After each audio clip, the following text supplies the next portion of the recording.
I have worksheets.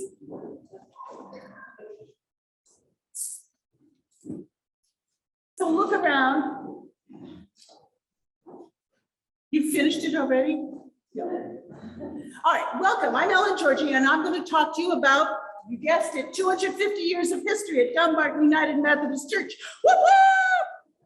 So we have, of course, 250 years of women. And I say that this church service is pretty well balanced.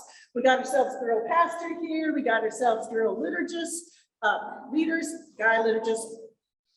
But if you go back 250 years, you're going to say, what were the women doing besides serving supper?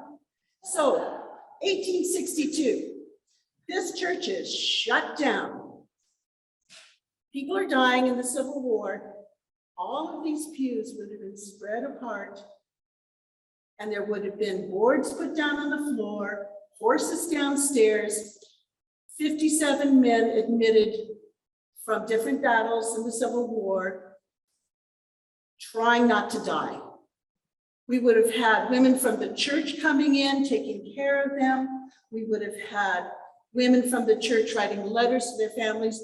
And as William Eads, our miller over here, writes in his letters, he would come nearly every day to take care of the widows who would spend their last time coming to the church to find whether their husbands were dead or alive.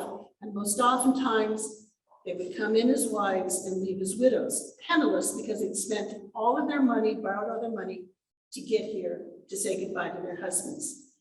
So the Dumbarton women were face to face with the Civil War. Right here, right there, right there, right there. So imagine what would happen if suddenly our church, the school, all the other churches were taken over. I think the Dumbarton women would rally, don't you? So I spent the past 3 weeks immersing myself in Dumbarton women history. And as always, I start, thank you, Jane Donovan. Can I get an amen? Yeah. Jane Donovan put together, with many of y'all sitting in the pews, this fabulous book about our church history. Do you remember January 30th, Jen Leske gave the sermon and she said she had a book that had all the answers in the back? And I thought, let's see what happens. So I opened up the back of Many Witnesses and I looked up women. There are, I counted them, 36 entries about women in Many Witnesses. Even Graham Donovan says, I don't know what the women were doing. Then I thought, well, let's look up men. There's no entry on men. Why is that? They're everywhere. Yes, omnipresent, not omniscient, that's women, right? Omnipresent. So I looked at the passages from Job, I looked at the Psalms, and I said, throw those out, because the men are everywhere. I went back to Numbers and I looked at the daughters of Zelophehad, who 5 of them said, Moses, why are you giving only sons land? And Moses said, because that's what God said. And the daughter said, we don't have any brothers, we need land. And Moses said, give me a minute, I'm going to talk to God. He talked to God, and God said, yeah, Moses, you should give those daughters some land. So let's hear it for the 5 daughters of Zelophehad.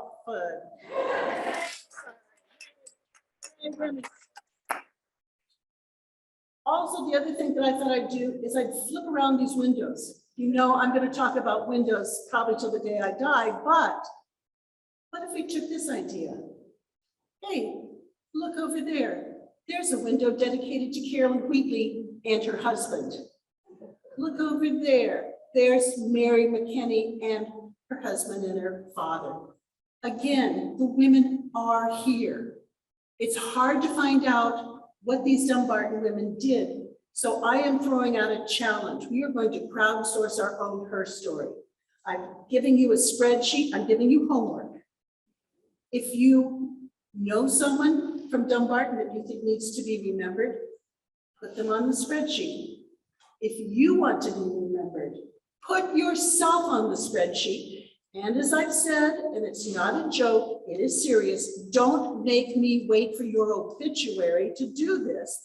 write your own biography, put it in, and let's write her story for Dumbarton United Methodist Church.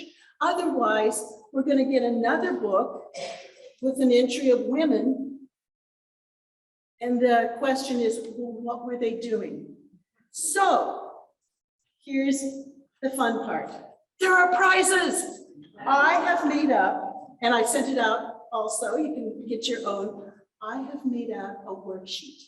So it involves walking around the church, and let's go for the first woman. Take a hymnal, the big one. Seriously, now, find a hymnal. I'm not kidding, find a hymnal. You have 10 seconds. Go to 717. I lost my hymnal. The bottom of your foot. No. Yes. Oh, it felt weird. Thank you. Go to the bottom left-hand side. Who wrote this hymnal? I want to hear everybody. Who wrote this? Who wrote this? This woman is awesome. Now, oftentimes we don't sing this song because it's kind of like God's going to kill you with a sword. He's stomping towards us. It's awkward in 2020 to think of God doing those things. But Elizabeth Ward Howe, abolitionist, suffragette, met Abraham Lincoln in 1861, and then took a Methodist camp song, which had these weird words about John Brown's body with worms going in and out of it, and then put this beautiful song together. Mandy, hit it.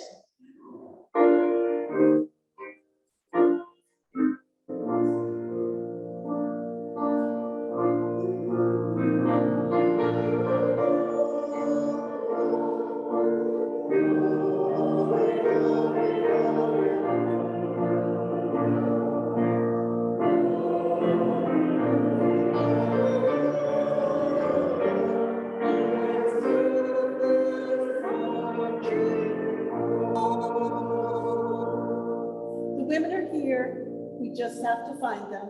The truth is marching on. Thank you very much. Play the game. I'll be passing these out and collecting them after school. Thank you.